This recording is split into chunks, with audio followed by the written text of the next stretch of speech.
Welcome to the Further Light Podcast, brought to you and presented by Wisconsin Freemasonry, helping you accomplish your Masonic goals through education and more light. And now, I introduce to you Brother Chris Ludke.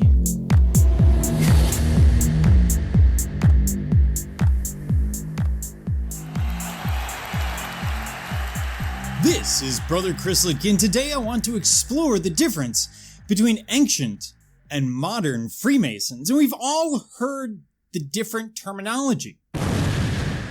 Ancient Free and Accepted Masons or Free and Accepted Masons.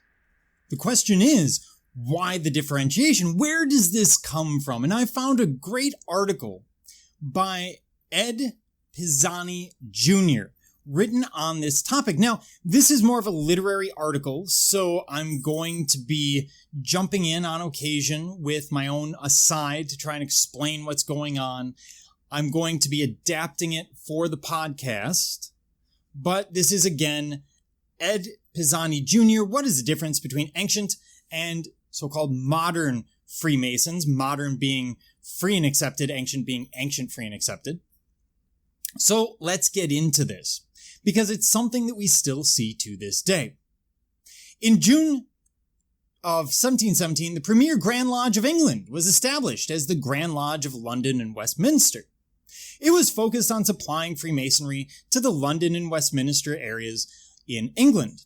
It is important to note that this Grand Lodge is the oldest known in the country of England, and therefore it soon became known as the Grand Lodge of England.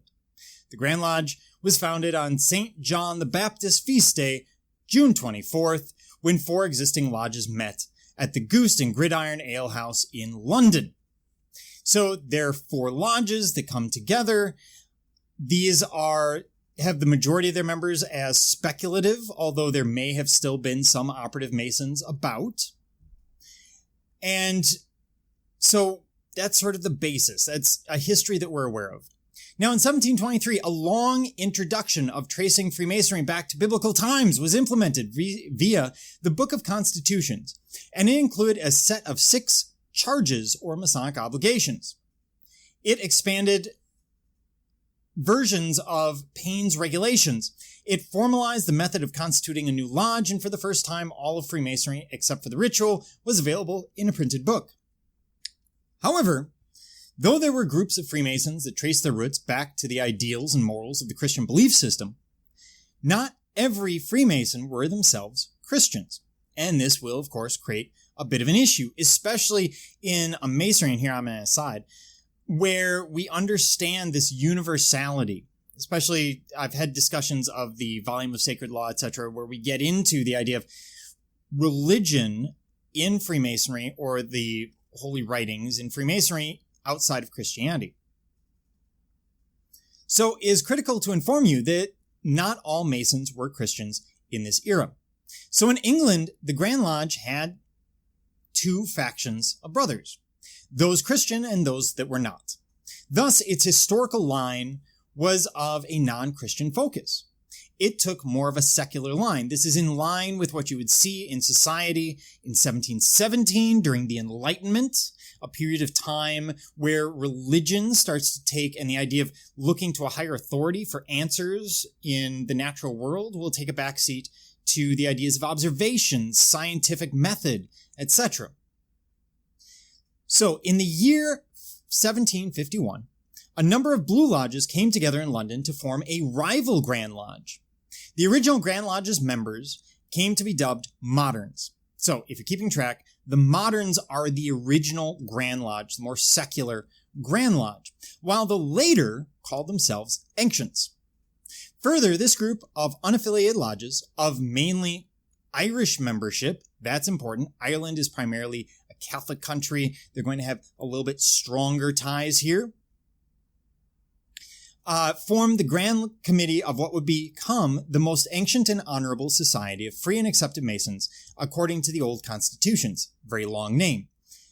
Now, this will be known, and throughout this paper will be known as the Ancients. Because it was the first Masonic Grand Lodge to be created, it called itself the Premier Grand Lodge of England.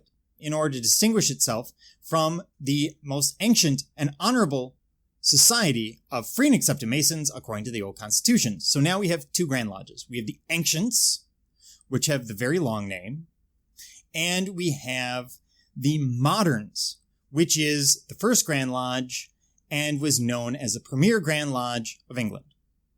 So who assisted in coming up with the names Moderns and Ancients? Well, a man by the name of Lawrence McDermott, who was the Grand Secretary and Deputy Grand Master of the Ancients, helped the term stick in our Masonic history. But be aware, the original Grand Lodge was always referred to as the Moderns, and Dermott made sure that it stuck when he served as Deputy Grand Master. In 1756, he published his own version of the Book of Constitutions, ensuring his own Grand Lodge became known to history as the Ancients. And he actually starts in one of the modern lodges in 1752 before moving over. It is important to note that the Grand Master of the Grand Lodge, this is the Moderns, the Grand Lodge that we think of, founded in 1717, was to be a member of the nobility. This nobleman would serve as their sponsor and serve as their spokesman in high places. Once a member of the aristocracy or nobility was chosen as Grand Master, it set in motion a chain of events that led to the beginning of the much talked about disagreement. The Grand Master was a member of the nobility and naturally associated with his class equals. He further tended to fill his Masonic leadership appointments in the Grand Lodge with other aristocrats. Thus, Lawrence Dermott, who was a successful wine merchant in England at the time, was Deputy Grand Master and effectively ran the Grand Lodge, the Grand Master being a more or less figurehead role. It is thanks to Dermott that the United Grand Lodge, as it currently stands, inherited the infrastructure of the Moderns, although it took its ritual from the Ancients. Why was there disagreement or schism in Freemasonry at the time? Unfortunately, this class structure was very inflexible. The thinking during that era was that no man would set aside any of his God-given rights and prerogatives of his nobility.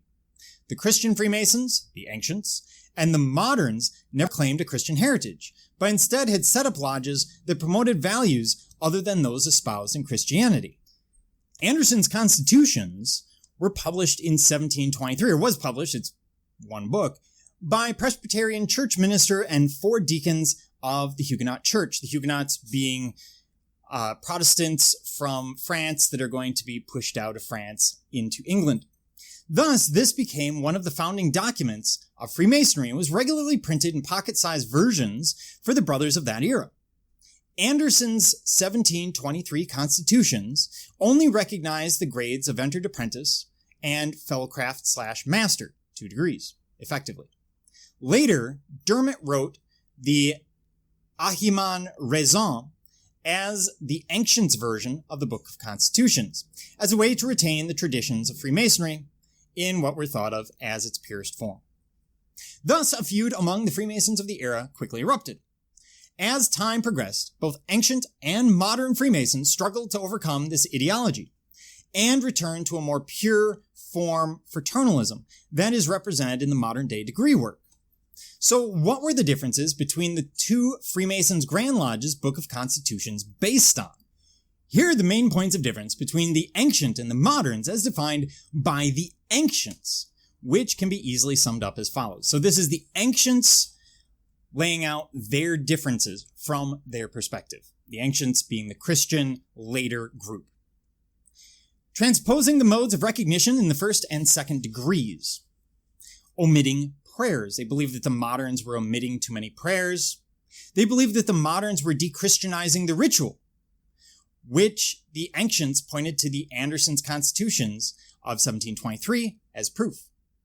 Ignoring the saints' days, the moderns were being pointed as holding their festivals on days that were not the days of St. John. They were looser in that categorization of when things had to happen.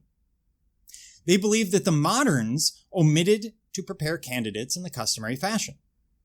They believed that the moderns abbreviated the ritual work and neglected the lectures and catechisms that were attached to each degree. The ancients believed that the moderns had ceased to recite the ancient charges at initiation of new brothers. They believed that the moderns were introducing extreme plainness and simplicity into the ceremonies. The ancients believed that removing the sword in the initiation ceremony, with the exception of that the Tyler wore, was a problem. They believed that allowing a more esoteric ceremony at the installation of a master to stop being used in the degree work. So there was a more esoteric ceremony at the installation of the master that the ancients use, and it's being used in the ritual by the moderns. The ancients believed that the moderns were departing from the ancient method of arranging the lodge as well as ignoring the deacons. Now, two very famous master masons who did not adhere to the ancients' values in the craft at the time were Benjamin Franklin and George Washington. Believe it or not, Benjamin Franklin was buried without being allowed a proper Masonic funeral due to his secular beliefs as a modern Mason at the time. The ancients in the area wouldn't perform the ceremony. What is the difference between the ancient, free, and accepted Masons and the free and accepted Masons? Well, from 1751 to 1813, there were two Grand Lodges in England. Both were issuing charters or warrants empowering Masons to do degree work. And think about the timing, 1751 to 1813. They both allowed new lodges to be formed, mainly in the colonies soon to be the United States. Thus, the United States gets a mix of ancient free and free accepted Masons, or ancients and moderns. So this makes things rather interesting, particularly in the United States. The reason for the formation of these two Grand Lodges was based on the schism or disagreement on the constitutions, as we've talked about. It should also be noted that the disagreement was short-lived. It went on for 62 years, and finally both groups agreed to once again open formal Masonic communication with each other. By the year 1813, the disagreement was totally and completely resolved. Also during that time frame, the two Grand Lodges merged back into one Grand Lodge of England. Thus, the two Grand Lodges existed until 1813, when we see the premier Grand Lodge unite with the ancient Grand Lodge of England to create the current United Grand Lodge of England. But the damage was done because each group spawned their separate Blue Lodges and provincial Grand Lodges all across the colonies, and also after the American Revolution in the United States. Thankfully, when the merger was complete, the Blue Lodges and Grand Lodges, which are set with their own bylaws and further cemented by their fraternal independence to retain the titles and initials they wished, when founded either as ancient free and accepted or free and accepted, and in some cases, some other variation. This, in some cases, can be connected to which Grand Lodge chartered the entity of the particular Blue Lodge, prior to the creation of the new Grand Lodge. But it's important to note that according to prescription and usage, as adopted in London in 1717, by and through the representative system as practiced on that occasion, and adopted by the constitutional provisions as binding for all time by the craft. Fancy way of saying that because of these two Grand Lodges, they will charter new lodges, and sometimes Grand Lodges, and you have situations where a new lodge may be chartered in a new area by one of the Grand Lodges or a Grand Lodge set up as an ancient or a modern, and that Blue Lodge, because it is ancient or modern, may go ahead and influence the creation of the Grand Lodge in that jurisdiction, which creates either an ancient or modern Grand Lodge, ancient being ancient, free, and accepted, and modern being free and accepted Masons.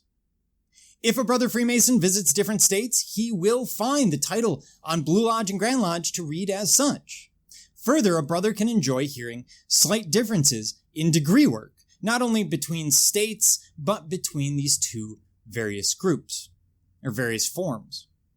Once a year, there will be a cave degree given in some jurisdictions for brother Masons to visit and sit in a lodge to experience the degree work from other states.